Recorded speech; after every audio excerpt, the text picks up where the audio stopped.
Oke, Bapak Ibu, sekarang kita lanjutkan ke bab 3, yaitu pembahasan terkait 9 Life Saving Rules. Nah, di sini ada beberapa subtopik yang akan kita bahas ya, Bapak dan Ibu. Yang pertama terkait dengan pengertian, apa sih yang disebut dengan Life Saving Rules tersebut. Dan kemudian kita masuk ke 9 Life Saving Rules, yang dimana pertama kita akan membahas terkait dengan izin kerja atau permit to work, kemudian terkait dengan penggalian atau excavation, kemudian terkait dengan ruang terbatas atau confined space, kemudian terkait dengan bekerja di ketinggian, working at height, kemudian hot work dan fire safety, kemudian terkait dengan energi isolation, dan juga terkait gas test, dan juga basic terkait dengan hidrogen sulfida, dan yang terakhir terkait dengan lifting and rigging safety. Sekarang kita masuk ke subtopik yang pertama terkait dengan pengertian. Nah, sebenarnya Bapak Ibu kalau kita lihat dari namanya ini udah tergambarkan ya. Apa yang disebut life saving rules? Kalau artinya kan kita bisa bahasakan itu artinya adalah aturan terkait dengan untuk menyelamatkan nyawa Bapak Ibu, di mana ada 9. Jadi kalau boleh dirangkum lagi, yang disebut Nine Life Saving Rules itu adalah 9 aturan yang dimana menjadi aturan baku di perusahaan kita untuk kita mencegah terjadinya kecelakaan fatal yang dimana dapat menyebabkan kematian jiwa dan untuk mendukung praktek kerja yang selamat. Jadi tujuannya tetap ya Bapak Ibu ya agar tenaga kerja selalu selamat dan aman.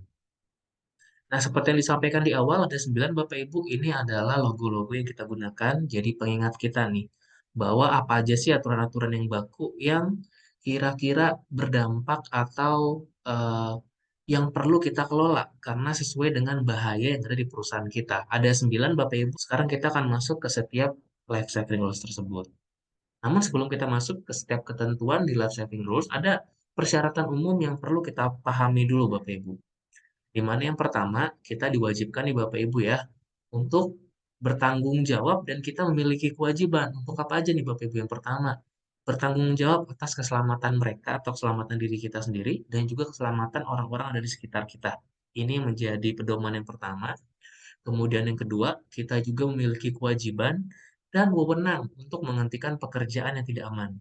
Jadi Bapak Ibu untuk menghentikan pekerjaan itu bukan tugas supervisor aja atau pengawas, tapi kita pun sebagai pekerja, sebagai kontraktor, sebagai tamu, jika melihat ada pekerjaan tidak aman, kita memiliki wewenang Bapak Ibu untuk menghentikan pekerjaan tersebut. Dan yang kemudian yang ketiga, kita hanya melakukan pekerjaan yang kita kuasai. Jadi kalau kita belum mampu, belum kompeten untuk melakukan pekerjaan tersebut, itu artinya kita tidak diwajibkan Bapak Ibu tidak boleh melakukan pekerjaan tersebut.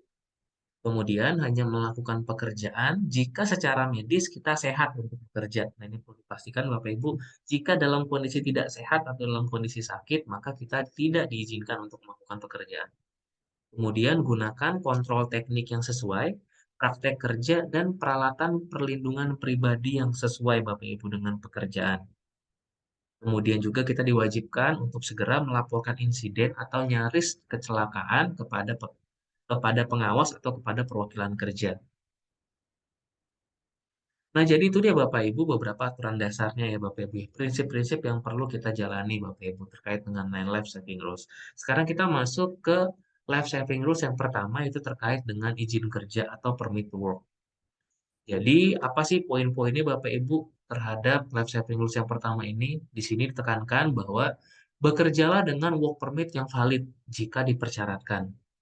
Work permit menjelaskan hal yang harus dilakukan untuk selamat. Nah, di sini ada beberapa tujuan dari work permit atau sistem permit, yaitu adalah pertama, mencegah bahaya kepada individu atau atau instalasi saat kita melakukan aktivitas yang non-rutin. Kemudian juga tujuannya adalah memungkinkan koordinasi yang tepat pada aktivitas di lapangan.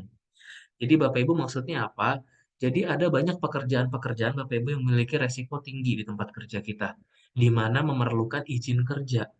Karena apa Bapak Ibu? Karena di izin kerja ini terdapat persyaratan yang harus dilengkapi sebelum melakukan pekerjaan tersebut. Jadi tugas kita memastikan Bapak Ibu, kalau pekerjaan tersebut perlu izin kerja, kita perlu melengkapinya dulu Bapak Ibu. Melengkapi setiap persyaratan. Apa aja sih pekerjaan yang memerlukan izin kerja? Nah, berikut ini beberapa contohnya Bapak Ibu. Yang pertama, ada beberapa permit. Pertama yaitu adalah Master Work Permit, kedua adalah Hazardous Area Permit. Jadi saat kita berada di area-area yang hazardous atau area-area yang berbahaya, ini perlu permit. Dan juga ada permit-permit khusus Bapak Ibu, contohnya seperti hot work permit. Kalau kita melakukan pekerjaan panas, misalnya kita melakukan pekerjaan pengelasan, di mana bukan di area welding Bapak Ibu, dan juga terdapat potensi kebakaran, maka kita perlu melengkapi yang namanya hot work permit. Ada juga permit terkait dengan ruang terbatas atau confined space entry permit. Jadi kalau kita melakukan pekerjaan pembersihan tangki misalnya, atau penggalian gorong-gorong di mana terdapat ruang terbatas Bapak Ibu, di mana kadar oksigen di situ terbatas, kemungkinan ada gas-gas yang beracun di sana, maka perlu permit Bapak Ibu. Dan juga permit untuk melakukan pekerjaan di ketinggian. Jika kita melakukan pekerjaan di mana wajib membuat permit, maka tugas kita adalah wajib membuat permit dan mengikuti persyaratan yang ada. Nah, jadi apa Bapak Ibu tugas kita sebagai pekerja? Yang pertama, kita harus memahami dulu terkait dengan work permit dan mematuhi setiap persyaratannya. Kedua, memastikan juga work permit masih valid. Jadi yang namanya work permit ini ada masa durasinya Bapak Ibu ya, di mana satu shift kerja. Jika shiftnya sudah selesai, maka kita wajib buat lagi permit tersebut. Kita wajib memeriksa lagi, melengkapi setiap persyaratan yang ada. Jadi perlu dipastikan work permit tersebut masih tetap valid. Kemudian juga tugas yang ketiga, memastikan bersama dengan supervisor pekerjaan atau orang yang bertanggung jawab bahwa pekerjaan telah aman untuk dimulai. Jadi perlu dicek lagi Bapak Ibu setiap persyaratannya sudah selesai dilakukan, sudah selesai diimplementasikan, baru kita melakukan pekerjaan. Nah, jika Bapak Ibu sebagai pengawas, apa yang harus dilakukan?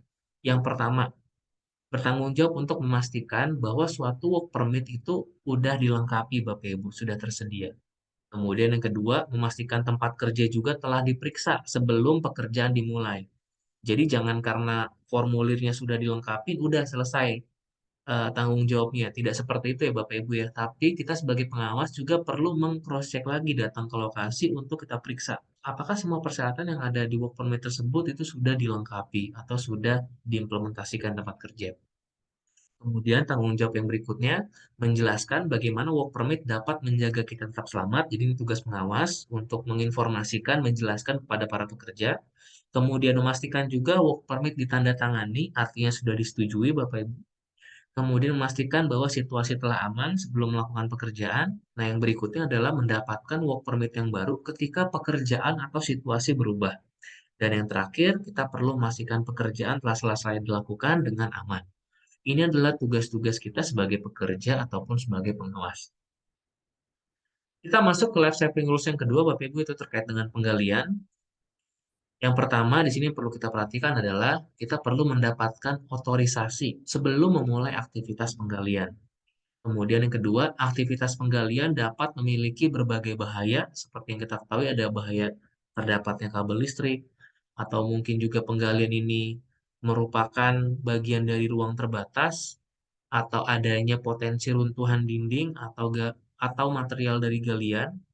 Nah, kita perlu memeriksa apakah aman untuk memulai pekerjaan. Dan yang disebut dengan penggalian adalah setiap potongan, parit, atau cekungan yang dibentuk dengan cara pemindahan tanah, misalnya dengan menggali. Aktivitas penggalian harus dikelola sedemikian rupa untuk menghilangkan atau setidaknya meminimalkan gangguan atau kerusakan pada fasilitas bawah tanah. Namun sambil tetap menyediakan kondisi yang aman bagi pekerja dan juga pada publik sekitar. Semua pekerjaan penggalian harus direncanakan sebelum pekerjaan dimulai. Nah, berikut ini adalah beberapa tugas tanggung jawab kita sebagai pekerja saat kita melakukan pekerjaan penggalian. Pertama, kita perlu memastikan bersama dengan pengawas atau supervisor atau orang yang bertanggung jawab bahwa pekerjaan telah aman dimulai. Kemudian mematuhi persyaratan work permit yang berlaku, dan kemudian stop pekerjaan dan beritahu pengawas atau supervisor jika terjadi hal apapun yang tidak terduga. Inilah tugas kita sebagai pekerja. Kemudian tugas kita sebagai pengawas, pertama, semua persyaratan work permit harus sudah tersedia Bapak Ibu. Misalnya pekerjaan penggalian tersebut mengandung confined space atau kita perlu melakukan isolation. Nah, kita perlu memastikan setiap work permit tersebut sudah disetujui dan juga sudah dilengkapi persyaratannya.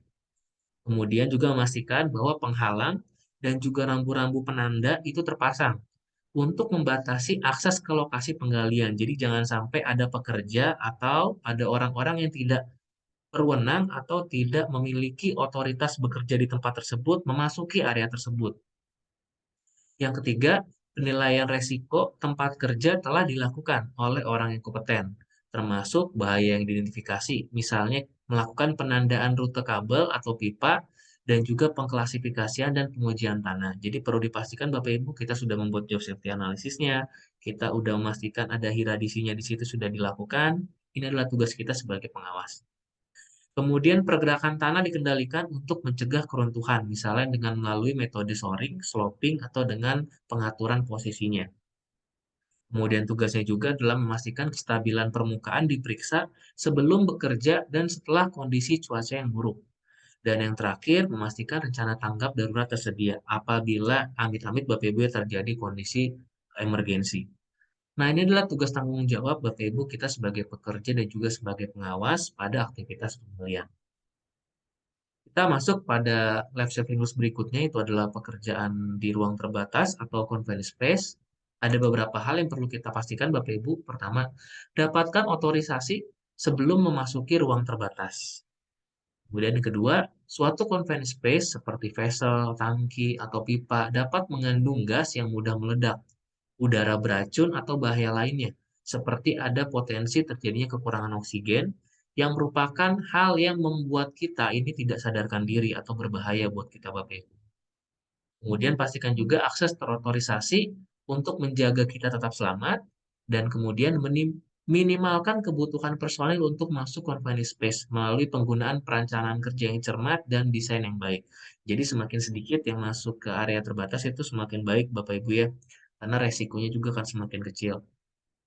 Nah, jadi apa Bapak Ibu tugas tanggung jawab sebagai pekerja dalam pekerjaan di ruang terbatas? Yang pertama, kurang lebih sama kayak life saving yang sebelumnya, memastikan bersama dengan pengawas pekerjaan atau orang bertanggung jawab bahwa pekerjaan telah aman untuk dimulai. Memastikan bersama dengan attendant bahwa kita bisa memasuki conference space dengan aman. Dan yang berikutnya adalah tugas tanggung jawab kita adalah mematuhi persyaratan yang ada di work permit tersebut. Sebagai pengawas, apa yang harus kita lakukan? Memastikan semua persyaratan work permit itu sudah tersedia, misalnya perlu blower Bapak Ibu, sudah melakukan pengukuran kadar gas di situ, itu sudah dilakukan semua. Kemudian juga memastikan attendant yang terkualifikasi selalu hadir ketika orang yang ada di dalam confined space. Kemudian memastikan bahwa pengujian gas dilakukan sesuai dengan ketentuan work permit, dan juga memastikan bahwa situasi telah aman untuk melakukan pekerjaan. Nah, sebagai attendant kita harus ngapain Bapak Ibu? Nah, berikut ini adalah beberapa tugas tanggung jawabnya. Yang pertama, menyetujui dan mengendalikan akses ke confined space. Dan kemudian memiliki cara komunikasi dengan orang di dalam confined space. Ini juga perlu ditentukan Bapak Ibu. Bagaimana cara komunikasinya? Apa kebutuhan-kebutuhan pada orang yang bekerja di confined space? Ini harus diidentifikasi juga. Nah, sekarang kita masuk ke life saving rules berikutnya, itu adalah bekerja di ketinggian atau working at height. Lindungi diri Anda dari jatuh saat bekerja di ketinggian. Yang kedua, gunakan alat pelindung jatuh ketika bekerja di luar lingkungan yang terlindungi, di mana berpotensi kita jatuh, Bapak Ibu. Di mana ketinggian ini melebihi 1,8 meter atau sekitar 6 feet. Untuk apa? Untuk memastikan bahwa kita tetap selamat saat melakukan pekerjaan di ketinggian. Di mana gagal mengenali bahaya, itu biasanya jadi penyebab umum terjadinya kecelakaan jatuh. Lingkungan yang terlindungi, ini termasuk salah satunya perancah atau scaffolding ya Bapak Ibu ya. Ini perlu disetujui untuk melindungi kita. Selain scaffolding ada juga tangga dengan handrail dan juga untuk pengangkutan orang atau lift orang. Ini perlu dipastikan untuk tetap aman sebelum kita melakukan pekerjaan. Berikutnya tugas tanggung jawab kita sebagai pekerja. Pertama, memiliki otorisasi, sudah di-approve dulu Bapak Ibu ya, sudah disetujui untuk bekerja di ketinggian di luar lingkungan yang terlindungi. Maksudnya tidak ada pelindung, misalnya contoh tadi scaffolding atau tangga dengan handrail. Kemudian tugas tanggung jawab kita mengetahui alat pelindung jatuh apa yang harus digunakan dan bagaimana cara memakainya. Yang ketiga, perlu juga memeriksa peralatan sebelum kita menggunakannya. Kemudian juga selalu dalam kondisi yang baik, Bapak Ibu, dan kemudian selalu dalam kondisi terikat ketika di ketinggian di luar lingkungan yang terlindungi. Maksudnya apa Bapak Ibu? Itu adalah pastikan kondisi kita aman, kita sudah menggunakan safety body harness saat kita berada di lokasi-lokasi atau area kerja yang dimana tidak ada pelindungnya Bapak Ibu. Tidak ada handrailnya atau berpotensi kita untuk terjatuh. Maka kita punya device atau kondisi kita dalam kondisi yang aman Bapak Ibu. Nah, sebagai pengawas apa yang perlu kita lakukan? Pastikan bahwa situasi telah aman untuk memulai pekerjaan di tempat ketinggian. Sekarang kita masuk Bapak Ibu ke life saving rules untuk isolasi energi. Nah, ada beberapa hal yang perlu kita pastikan. Kita perlu melakukan verifikasi isolasi. Jadi kita pastikan isolasi sudah tepat dilakukan. Gembok sudah tersedia, artinya tidak ada energi yang rilis Bapak Ibu. Sebelum kita mulai pekerjaan. Dan juga kita perlu menggunakan peralatan perlindungan yang dispesifikan sesuai dengan aktivitas tersebut. Isolasi bertujuan untuk melindungi semua orang dan peralatan dari cedera atau kerusakan karena pelepasan energi berbahaya yang tidak disengaja. Isolasi memisahkan diri Anda dari bahaya, seperti bahaya listrik, tekanan, bahan beracun, gas beracun, bahan kimia, cairan panas, atau radiasi untuk membuat kita tetap aman. Jadi yang namanya energi itu ada banyak Bapak Ibu, bukan cuma listrik aja ya, tapi ada juga bahaya dari tekanan, energi dari gas, energi dari bahan-bahan beracun atau panas, itu semuanya merupakan energi. Perlu kita pastikan jangan sampai kontak atau jangan sampai rilis mengenai kita, tapi kita perlu isolasi agar tidak kontak sama kita sebagai pekerja. Sebagai pekerja, apa yang perlu kita lakukan? Pertama, kita perlu mengerti berbagai isolasi yang melindungi kita dari berbahaya. Kita perlu tahu Bapak Ibu bagaimana cara mengisolasi. Apakah dengan cara menggemboknya, dengan cara menutup valve, dengan cara men-switch off-kan si peralatan tersebut. Kita perlu tahu dulu Bapak Ibu jenis-jenis isolasi yang ada di tempat kerja kita. Kemudian yang kedua, memastikan bersama dengan pengawas pekerjaan bahwa isolasi itu sudah terpasang dan sudah oke Bapak Ibu, artinya layak untuk digunakan. Kemudian yang ketiga, memastikan bersama pengawas pekerjaan atau orang yang bertanggung jawab bahwa pekerjaan telah aman dan sudah bisa dimulai. Sebagai pengawas, apa yang perlu kita lakukan? Memastikan bahwa isolasi ini tersedia, misalnya itu adalah kunci saklarnya, memisahkan pipa dengan spades, atau mengunci pintu akses, dan lain-lain. Memastikan tidak ada energi yang tersimpan atau bahaya lain yang tersisa yang dapat rilis dan juga kontak dengan pekerja. Itu perlu kita pastikan. Dan juga pastikan bahwa situasi telah aman untuk memulai pekerjaan.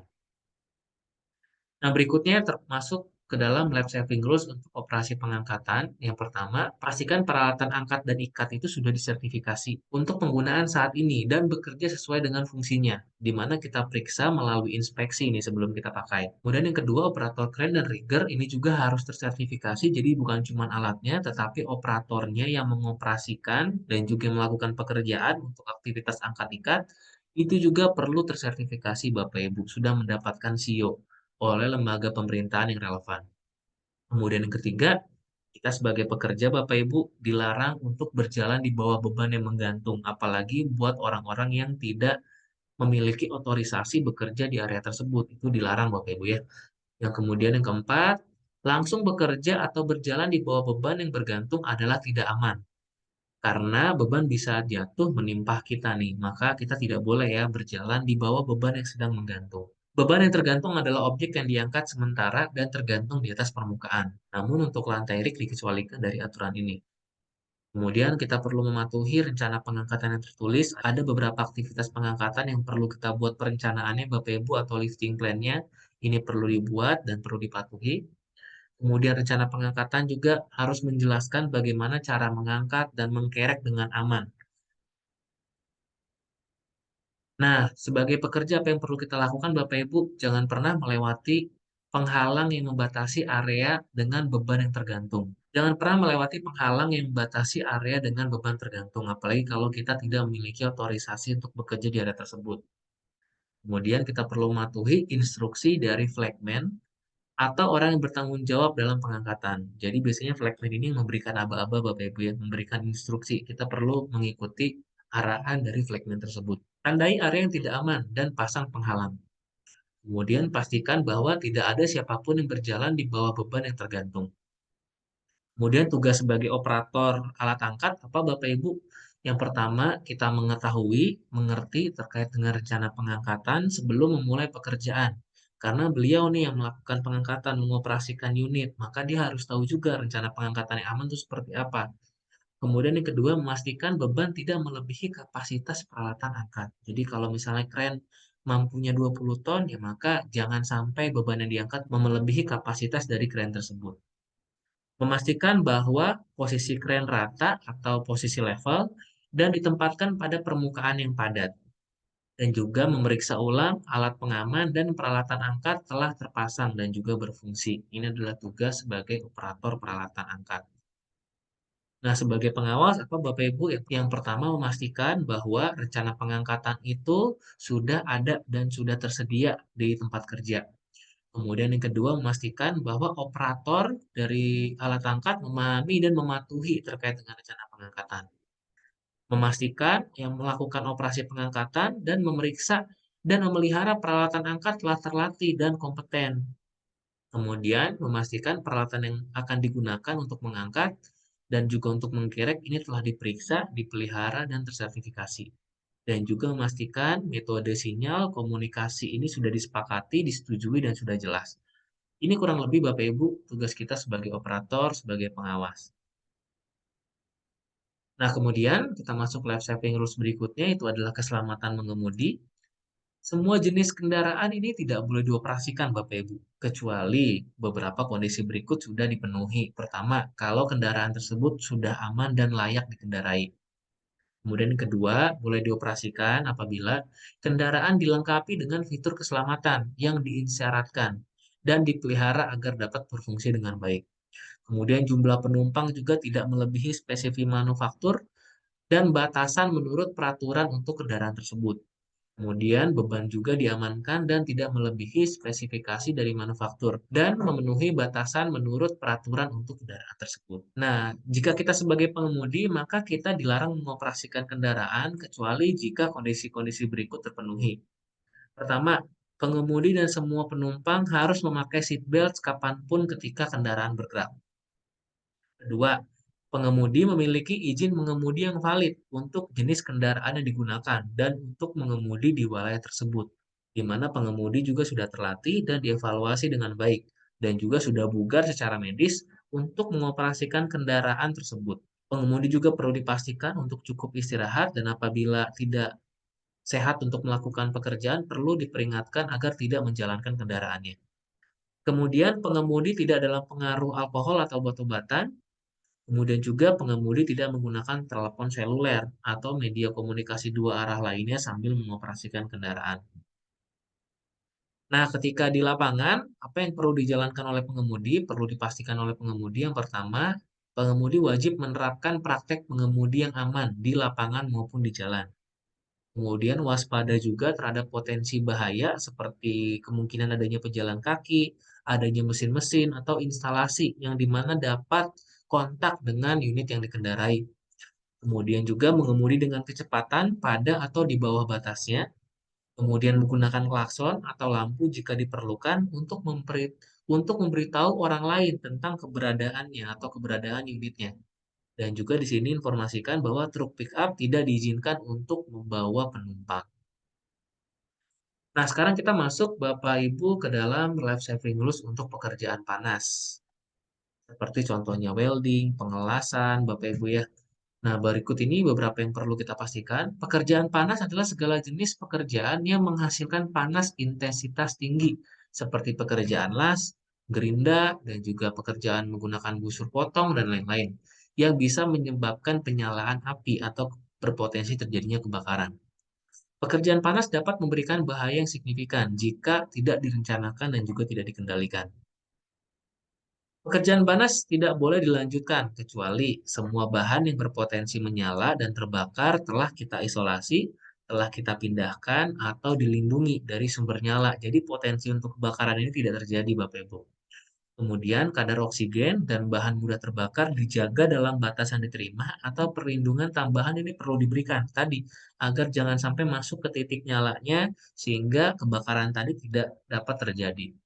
Dan perlu dipastikan terkait dengan rencana tanggap darurat tersedia sesuai dengan penilaian risiko pekerjaan dan juga persyaratan lapangan yang berlaku. Dan juga perlu adanya pemantau kebakaran atau fire watcher apabila di dalam hotwork permit kita perlu ada seorang fire watcher untuk melakukan pengawasan aktivitas pekerjaan panas tersebut.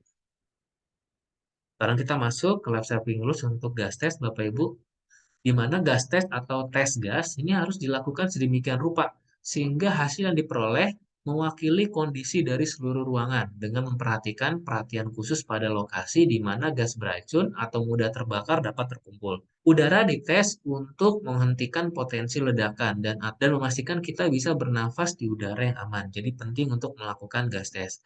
Beberapa tugas tanggung jawab kita sebagai pekerja diantaranya memastikan bersama pengawas atau supervisor pekerjaan bahwa udara telah dilakukan pengetesan. Kemudian memastikan bersama pengawas bahwa pekerjaan bisa dilakukan dengan aman dan menghentikan pekerjaan jika kita mencium bau-bau gas, Bapak Ibu. Dan sebagai pengawas, apa yang harus kita lakukan? Memastikan pengujian gas ini dilakukan sesuai dengan izin kerja, meminta tambahan pengujian gas jika diperlukan, kemudian memastikan bahwa telah aman nih pekerjaan untuk dilakukan. Sebagai gas tester, apa yang perlu dilakukan? Yaitu adalah mengerti tes apa yang dipersyaratkan di dalam work permit dan juga seberapa sering untuk dilakukan. Dan juga menggunakan peralatan yang tersertifikasi dan sudah terkalibrasi untuk melakukan pengujian. Nah, kurang lebih itu dia Bapak Ibu di bab ketiga terkait dengan Nine Life Saving Rules. Sekarang kita masuk ke bab keempat terkait dengan hidrogen sulfida. Sampai ketemu di video selanjutnya.